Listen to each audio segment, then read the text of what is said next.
मुझको कहाँ ढूंढे बंदे, मैं तो तेरे पास में,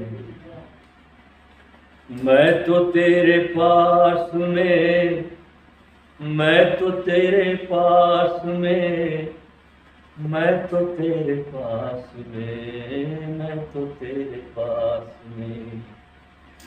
मुझको कहाँ ढूंढे बंदे, मैं तो तेरे पास में, मुझको कहाँ ढूंढे बंदे, मैं तो तेरे पास में।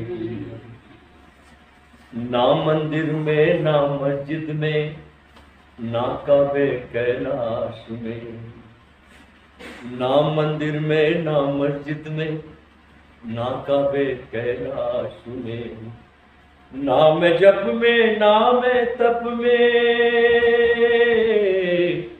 ना मैं जप में ना मैं तप में, ना व्रत उपवास में। मुझको कहाँ ढूंढे बंदे, मैं तो तेरे पास में, मुझको कहाँ ढूंढे बंदे, मैं तो तेरे पास में।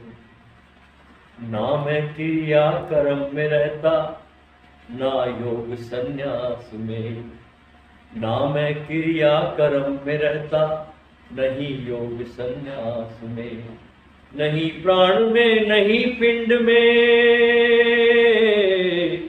नहीं प्राण में नहीं पिंड में, ना ब्रह्मांड आकाश में। मुझको कहाँ ढूंढे बंदे, मैं तो तेरे पास में, मुझको कहाँ ढूंढे बंदे, मैं तो तेरे पास में। ना मैं त्रिकुटी भंवर गुफा में, सब सांसों की सांस में, खोजी होए तुरंत मिल जाऊं, खोजी होए तुरंत मिल जाऊं, एक पल की तलाश में। मुझको कहाँ ढूंढे बंदे, मैं तो हूँ के पास में। कहे कबीर सुनो भाई साधो, मैं तो हूँ विश्वास में। कहत कबीर सुनो भाई साधो, मैं तो हूँ विश्वास में। मुझको कहाँ ढूंढे बंदे, मैं तो तेरे पास में।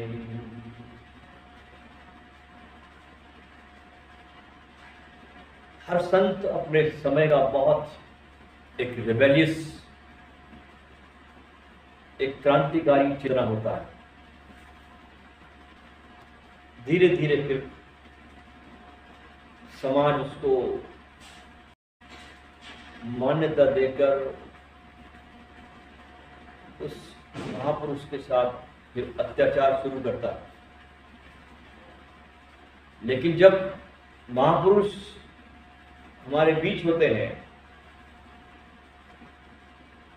पूरे समाज के भीड़ के लोग उस व्यक्ति को समझ नहीं पाते, उसके पास जा नहीं पाते, अपनी सड़ी गली मान्यताओं के कारण, अपनी कुंठाओं के कारण, अपने अहंकार के कारण। और फिर जाके लोग, यही लोग उसकी समाधियों पे जाकर अपना सिर पीटते हैं, रोते हैं, गिड़गिड़ाते हैं। ये पाखंड और कुछ नहीं है, ये सरासर पाखंड है जो मनुष्य करता है समाधियों पे जा जाकर। क्योंकि जब वो रहते हैं तो तुम पत्थर मारते, तुम सूली देते, तुम जहर देते, तुम गालियां बकते, तुम उनको अपने घरों में तो क्या, अपने शमशान तक में उनको रुकने नहीं देते, जैसे नानक के साथ हुआ। लेकिन जब चले जाते हैं तो दुनिया आज भी वैसी की वैसी ही है, इसमें रंच मात्र भी अंतर नहीं पड़ा। यही लोग हैं, वैसे ही लोग थे, आज भी वैसे ही है, कोई अंतर नहीं पड़ता। बहुत चूज एंड फ्यू, बहुत उंगली पे गिने जाने वाले लोग जीवित चेतना के पास आने का साहस करते हैं। और ध्यान रखना, इन्हीं लोगों के जीवन में फूल खिलता है जो साहस करता है। किसी मजार के माथे पर जाकर सिर टिकाने से, वहां गिड़गिड़ाने से, रोने से कुछ नहीं होता, तो वहां कुछ है नहीं। जो भी है जगत में एक जीवित सदगुरु के पास होता है। कितना भी अच्छा वकील हो, उसकी तस्वीर आपने घर में टांग के रखी है, लेकिन तस्वीरें आपका मुकदमा नहीं लड़ सकती। मुकदमा लड़ने के लिए देहधारी वकील चाहिए। कितना भी अच्छा हकीम हो, जिसका तस्वीर आपने लगा के रखा घर में, चाहे लुकमान भी क्यों न हो, धनवंतरी भी क्यों न हो, वे आपका इलाज नहीं कर सकते। वर्तमान डॉक्टर इलाज करेगा आपका। लेकिन धर्म के जगत में हम एक बहुत धोखेबाजी करते हैं कि हम तस्वीरों के सामने, मजारों के सामने माथा टेकते हैं, माथा पीटते हैं, हाथ जोड़ के खड़े रहते हैं।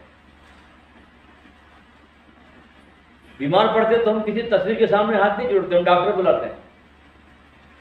लेकिन धर्म के जगत में हम बड़े चालाक लोग, हम चले जाते हैं काशी, कोई जाता है बद्रीनाथ, कोई चले जाता है केदारनाथ, थका मांदा लुटा पिटा चेहरा लेकर वापस घर लौटता है, कुछ मिलता नहीं। समय का अपव्यय, धन का अपव्यय लेकर लौटता है। जब भी जीवन में दोस्तों क्रांति होती है, किसी के भी जीवन में हुई हो, तो सजा ही किसी देहधारी के साथ हुई।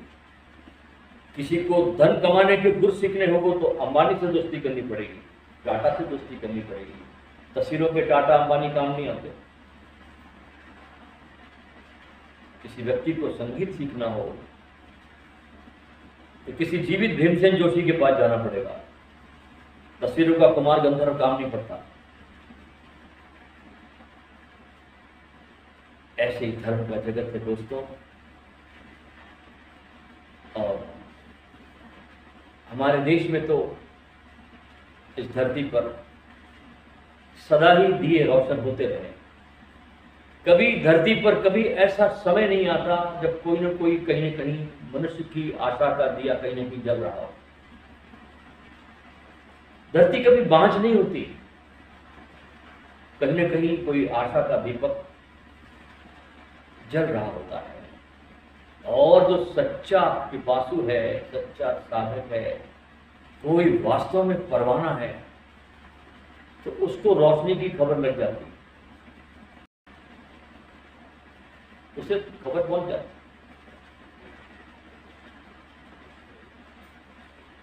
महापुरुषों ने, बुद्ध पुरुषों ने इस जगत को बहुत समृद्ध किया है अपने ज्ञान के द्वारा, अपनी ध्यान की विधियों के द्वारा। ऐसी ही एक विधि भगवान गौतम बुद्ध ने इस पूरे विश्व को दी, और बड़ी सहज विधि, धर्म के जगत का निचोड़ दे दिया। हर धर्म सहज की बात करता है, सहज होने की। कोई भी किताब उठा के पढ़ो, किसी भी महापुरुष की वहां सहजता की बात लिखी है। गोरख को पढ़ो तो गोरख गाता है, हबकी न बोलीबा, ठपकी न चलीबा, धीरे धरीबा पांव, सहजे रहीबा न करीबा, भणत गोरख राव। क्या बोला? सहजे रहीबा, हबकी न बोलीबा, यानी जल्दी जल्दी मत बोलो। बोलो तो बहुत नाप तौल के बोलो, मूर्छा से मत बोलो, बेहोशी में मत संभाषण करो। एक एक शब्द को तोलो, उसके बाद वाणी का उच्चारण करो। हम दिन भर इतनी बड़बड़ बड़बड़ बक बक बक बक करते रहते हैं, बिना जाने कुछ समझे, अनर्गल, पूरे दिन एक दूसरे पर सड़ांग फेंकते रहते हैं। हमें ही पता नहीं होता कि हम क्या बोल रहे हैं। दूसरे की तो बात छोड़ दीजिए आप। गोरख कहते हैं हबकी न बोली बा, मूर्छा में मत बोलो, जल्दी जल्दी मत बोलो, शब्द पर शब्द मत चढ़ाओ, ठपकी न चली बात, यानी बेहोशी भी मत चलो, चलो तो एक एक कदम तुम्हारा होश में पड़े, तुम्हें मालूम पड़े कि तुम चल रहे हो। 24 घंटे में तुम्हारे जीवन में कितनी बार ख्याल आता है तुमको कि तुम चल रहे हो? शायद नहीं आता। मशीन की तरह चल जाते हो, सवेरे उठते हो, बटन दबाया, रोबोट को मशीन चलने लगी पैरों की, होश नहीं है। और धर्म का पूरा का पूरा मार्ग आपकी पूरी सजगता का है, सचेतनता का है। ठपकी न बोली बा, ठपकी न चली बा, धीरे धरी बा पांव। धरती को अपने पांव स्पर्श ऐसे करो जैसे गुलाब पर अपना पैर रख रहे हो, क्योंकि वसुंधरा है ये आपको सब देती है। आपके जीवन का पोषण यहीं से मिलता है, सब कुछ यहां से मिलता है। आपके जीवन का जो भी आपके जीवन को चलाने के लिए जो चीजें हैं, मोबाइल से लेकर तो पेट भरने तक के, वो सब किसी वसुंधरा से आता है। तो इस वसुंधरा पर ऐसे ही पैर मत रख देना, बहुत इज्जत के साथ पैर रखो उस पर, बड़े होश में पैर रखो, बड़े सुंदरता से उस पर पैर रखो। ऐसे ही मत गुजर जाना इस वसुंधरा पर से, जिसका अपमान है जो तुम करते हो पूरे दिन भर, इस पर ऐसे गुजर जैसे तुम गुलाब के फूल पर तुमने पैर रखा। ये वसुंधरा तुम्हारे स्पर्श को महसूस करती है। तुम जिस ढंग से इस जगत के प्रति बिहेवियर करते हो ना, उसका रिस्पॉन्स तुमको मिलता है।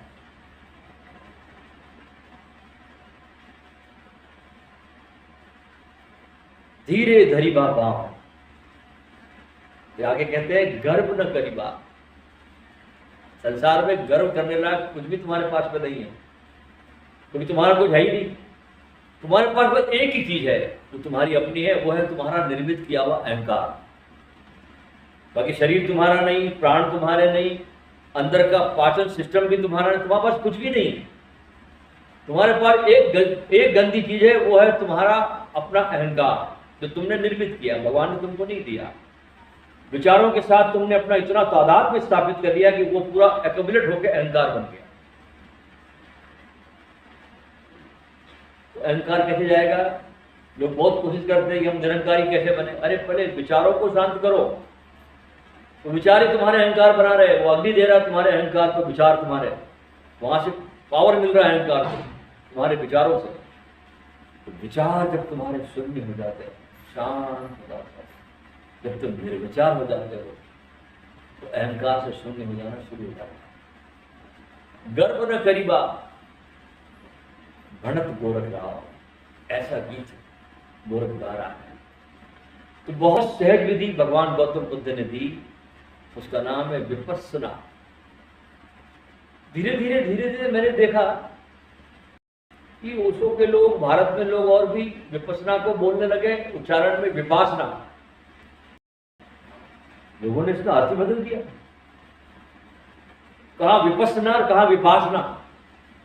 विपासना शब्द का अर्थ होता है उल्टा देखना। लोग विपासना बोलने लगे, बोलने में भी होश नहीं आदमी को, क्या बोले। लोग उच्चारण करने लगे, हम क्या कर रहे हैं, विपासना। अर्थ ही बदल दिया, उल्टा देखना। और विपस्सना यानी यही पक्षी को जैसा है वैसा देखना। विपस्सना में कुछ नहीं करना, हमको इतना सहज ध्यान है कि शायद इससे कोई सहज ध्यान की विधि पूरे वर्ल्ड में, ब्रह्मांड में नहीं हो सकती। और ये कोई बुद्ध ने कोई नया चीज नहीं दिया, ये भी ध्यान रखना। इस विधि का वर्णन हमारे छांदोग्य उपनिषद में आता है। इस विधि का पूरा वर्णन छांदोग्य उपनिषद में ऋषियों ने बताया। शास्त्रों पर ध्यान देना। भगवान कृष्ण ने भी गीता में अर्जुन को ये उद्देश्य बताया है, सांसों पर ध्यान देने का उपयोग। लेकिन बुद्ध ने इसको अपने शिष्यों तक बहुत सुंदरता से पहुंचाया। जो ढंग था बुद्ध का प्रेजेंटेशन का, वो इतना प्रभावी रहा कि बड़े से बड़े उस समय के राजे महाराजे, बिंबिसार जैसे लोग, अजातशत्रु जैसे लोग बुद्ध के चरणों में आए और बुद्ध का धर्म पूरे विश्व में फैल गया। बुद्ध के कारण पूरे एशिया को लाइट ऑफ एशिया कहा जाने लगा, इतना फैला। अफगानिस्तान, बर्मा, जहाँ हम जा रहे हैं अभी थाईलैंड, वहाँ कोरिया, चीन, जापान, कहाँ नहीं है बुद्ध। हर जगह बुद्ध की देशनाएं, लंका, बर्मा, सबने बुद्ध की धरोहर को बहुत संभाल के रखा, ज्ञान को। लेकिन बर्मा एक ऐसा देश था जिसने बुद्ध की विपश्यना को बहुत शुद्धता से संभाल के रखा। या बहुत से भिक्षु, बहुत से सन्यासी, बहुत से साधक इस विपश्यना को बहुत करेक्ट वे में करते रहे। और ये विधि आज हम करेंगे, विपश्यना, श्वासों को देखना, सजग होकर देखना। श्वास आती है, श्वास जाती है, श्वास आती है, श्वास जाती है। आपको कुछ नहीं करना, आपको सिर्फ उस सांस को साक्षी होकर देखना। जैसे पर्दे पर फिल्म चलती है, तुम देख रहे हो, सिर्फ देखने वाले बनो अपनी श्वासों को। तो जैसे जैसे आप श्वासों को देखोगे तो आपकी श्वास शांत से शांत होती चली जाएगी। आपकी श्वासें तभी फास्ट चलती जब तुम मौजूद नहीं होते, जब तुम मूर्छित हो जाते हो। जैसे क्रोध में तुम्हारा होश खत्म हो जाता है, इसकी सांस बहुत तेज हो जाती है, बहुत तेज चलती है तुम्हारी सांस। क्रोध में तुम्हारे अंदर सेक्स जागृत हुआ, तुम्हारी सांसें बहुत तेज चलेगी। तुम्हारे अंदर लोभ जागृत हुआ, तुम्हारी सांसें तेज चलने लगेगी। लालच हुआ, तेज चलेगी। लेकिन जो ही तुम श्वासों पर ध्यान देते हो, तुम्हारी श्वास शांत होने लगेगी। और श्वास शांत होने लगेगी तो तुम्हारा शरीर शांत लगेगा। शरीर शांत होने लगेगा तो तुम्हारा मन शांत होने लगेगा। मन शांत होगा, विचार शांत। तो सजगता की इतनी सुंदर विधि और किसी भी बुद्ध पुरुष ने नहीं दी जो भगवान गौतम बुद्ध ने मनुष्यता को दी है।